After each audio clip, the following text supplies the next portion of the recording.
thank you, Chief Ralph Uwazuruike, for your time today. And make we start with that incident when we happened yesterday. How you react when you hear the news about the attack on the prison and the police headquarters for Owerri yesterday? First and foremost, you get one thing where you say now. You say na police or I think IG will say na IPOB will do am. IPOB don't come say no be didn't do am. And for IG to talk say na IPOB will do am, in there wrong. IG or police they're wrong because you come institute investigative panel. You are not supposed to preempt the panel. Now that panel where you ask to find out the thing where it happened. Now them go say the people where do it. Because the people where they say now them do it. Don't come say they no be them do it. So it's very, very wrong. That's the only correction I want to do there.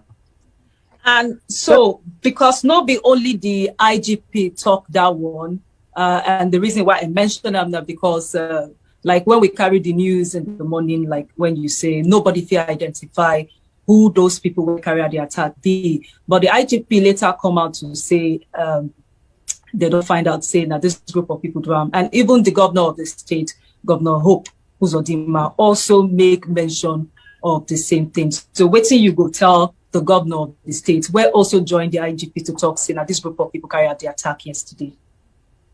Okay, and only IGP, where I hear him on, I know hear that of the governor. But whatever be the case, all of them should have waited until the investigation comes out. If you know the people will do them, well, what did they put the investigation again? If I allow them now, since you know the people will do them, the investigation will tell us, look at the people will do them, or look at how they do them. Look at how they know to do them. So it's it's premature at this moment to pinpoint a particular group. Supposing tomorrow no be them after the investigation, what will you say? So I think it's premature now. It's just like putting the cart before the horse. So I know you say it's premature to try to put a name and a face to the people who carried out the attack yesterday. But if you want to analyze the situation, wait till you will talk about them. Who be these people? And the question where people don't ask, because not be only the attack for yesterday, the attack will happen for Owerri yesterday, and something will be like top the other attacks we don't happen. We don't see attacks for other states for the southeast, targeted attacks against security personnel and even government facilities. So who be these people where they attack government facilities? Who be these people where they attack police officers? Who be these people? Anyway, now the investigation go find out. We are primarily primarily talk about the what happened yesterday. You see, like I told the sister station, BBC, before this time, the talk say there is no security issues in the southeast, that we don't even need a medical type of security or ESN. But since yesterday, I have come to realize that I was wrong, that we have no security, zero security in the southeast, zero security. Because the thing we involve more than 100 people will come into Owerri. Well, the plan them. DSS no here. Military intelligence no here. What did they run? What type of work did they do? Something, conspiracy, we involve more than 100 people. A whole DSS no about it. Military intelligence no about it.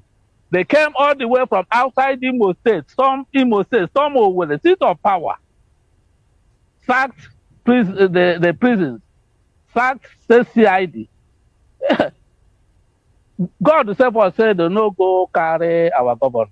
They forgo carry oppose at them now. Because if they could buy where the police, the army, everybody, who is then the governor, they could have taken him. We have zero security here.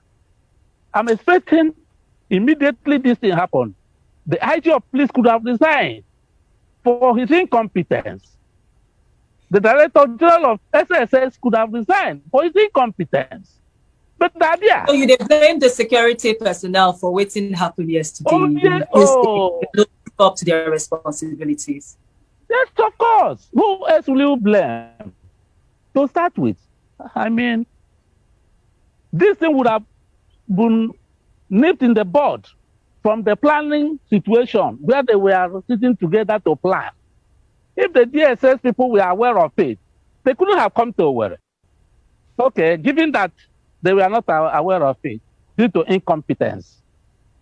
When they were leaving their location, entering Owerri, nobody saw them.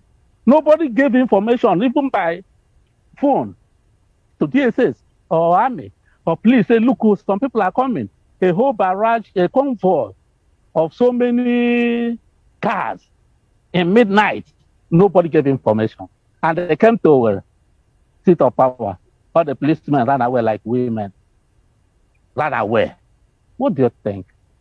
May I ask you this question before we go on? Because you make mention of something, I don't know where you get that one from, because like you said, investigation never, they never finished investigation to begin to see the full picture of what's in play out for Owerri yesterday. But you talk, say, 100 people, and they no come from Owerri, they no come from Imo State, so they come outside Imo State to come carry out this attack. So who be these people? That's not the question where people, they try to still wrap their heads around it, try to still understand.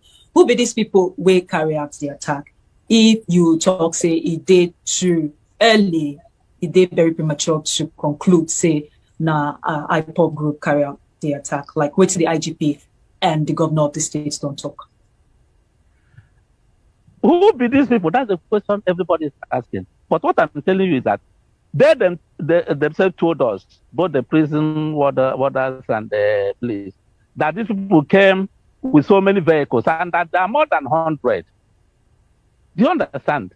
What I'm saying is, if it is a real nation where you have security apparatus in place, from the planning stage, the DSS would have known everything. They would have been part of it. They wouldn't have even allowed them to set up the coming into Owerri. They wouldn't have started in the first place. But nothing like that ever works in Nigeria. Nothing like that. What they are interested in is sharing the money. The other day, you heard, I think, the Minister of Defense crying that all the money given for ammunition and others we are shared by the service chiefs. Otherwise, why are these things not in place in Nigeria? Just like our president, they go London to treat himself, as if putting such hospital in Nigeria is abominable. It's an abomination to have it. He prefers going to London every time. So all of us who don't have money to go to London, we die here. So you see, that's the problem we have here. There's no security. If a group of people, up to 100, can conspire, stay on their own, and plan such a thing, and the state security is not aware of it, which country are you having? I'm asking, what type of country is this? Make we go back to the earlier the issue where don't cause some sort of controversy. Who be the people where do. So the reason why some people go conclude or go try point finger to the IPOB now because of they go say some kind of statements or comments where the leader of that group don't make in the past. They go talk, say those comments, it's like ginger in people to carry out actions or steps to protect themselves or to do some things where they against the state. How you go respond to that? Before I respond, let me ask you a question. The one where they killed for Ebonyi State, who killed them? Have they investigated? Did they give us the leaders, the names of the leaders? Where do them? Why is this one so extraordinary? Because they want to protect their hegemony. No, maybe because the leader of that group don't make some kind of comments. Please wait, let me tell them. Excuse me, please. Say that he go ginger in members to take some action. Excuse me. We are living in a garrison where the federal government is interested only in protecting those who are in prison, protecting police station that doesn't work for anything. These people who killed our people in the police state, have they been charged to court? Have they been investigated? Why is this? In this one, nobody died though. The people were so benevolent that they didn't kill anybody. They came and released some people. Even Vanguard this morning wrote that they gave. Wait, can you allow me to talk? I don't like people talking when I'm talking. Please allow me to talk. Who invited me to this? Okay, sir. Vanguard wrote this morning. I read that IPOB gave 2 weeks notice to the prison of the authorities that they should release their members. 2 weeks notice, assuming that it was IPOB and they gave 2 weeks notice. Will you say you didn't know about it? See, they came and released their members. That you say you are security, you have security. What type of relation is this?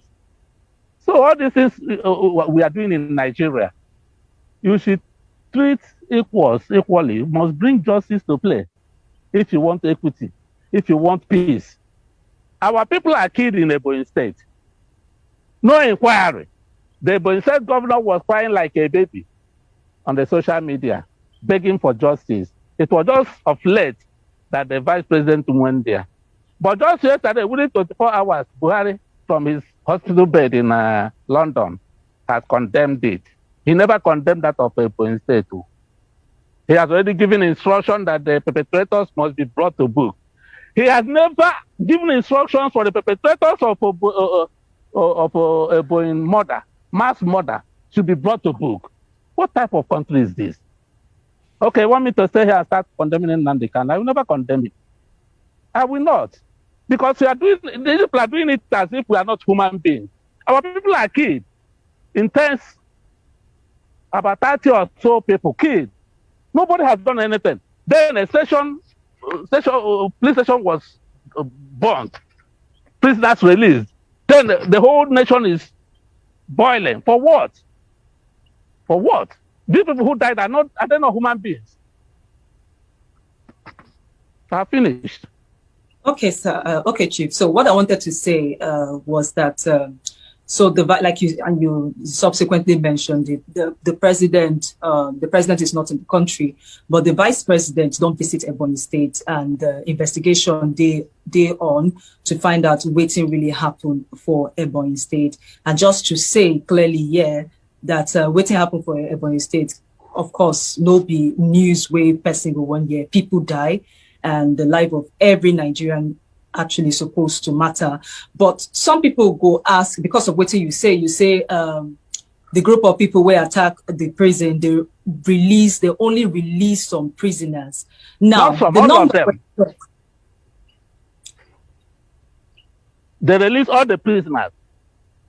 I said that you say they released some prisoners, but from the figures and the statistics and what the authorities don't tell us now, about, if not more than 1,800 prisoners now they release into the society. So people they ask, are you justifying that? Are you justifying waiting the group of people where carried out attack do?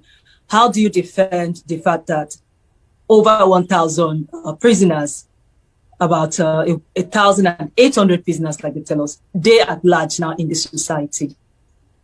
I'm not justify. I can never justify violence. I believe in non-violence. I cannot never justify any violence. Hello? We can hear you, Chief. Okay, fine. But what I'm saying is, it is the bad system that brings bad people. That's what I'm saying. In a situation where people are killed, the perpetrators, the government pretends as if they are not aware or they don't know the perpetrators. No serious investigation is going on. Then you have another situation somewhere, a lesser situation. You begin to tackle that situation. Let me ask you a question. How many Fulani herdsmen are in prison across the nation? How many of them? Okay, live across the nation. In the Southeast, they have been killing people, doing all sorts of crimes here. How many of them are detained? Which prisons are they detained? The answer is none of them. Then you have another group of people. You detain their own members for even a lesser offense. Because these people are people killing others in their farms. Killing the last one, came to the village and massacred them. None of them is in prison. Then other people, you kept them in prison. Why are you keeping these other people in prison? Are they not human beings? Why are you not keeping the other people in prison? It's just like what happened during the government of Shehu Shagari. This Buhari toppled the government of Shehu Shagari. Then what did he do? He put Alex Ekweme, the vice president, in detention and released the Shehu Shagari as the president. You see, that injustice continues up to today, where equals are not treated equally. You think if an Hausa man commits or a Fulani commits offense, it's not offense. If an Igbo man commits it, he will be killed, he will be investigated, he will be brought to book. The whole nation will be trembling. Or what? I got run. Are we going to run away for you people? I'm not going to condemn anybody. Let them first condemn the Fulani herdsmen and condemn Boko Haram. I've been condemning over time. You can see, I've been condemning Nnamdi Kanu. I've been condemning IPO. I've been condemning ESN. But when you sit down, you think about all these things, you begin to ask yourself certain questions. Are we slaves here? Why must the prison be our property? Priority in Southeast, the prison was broken. But our people were killed in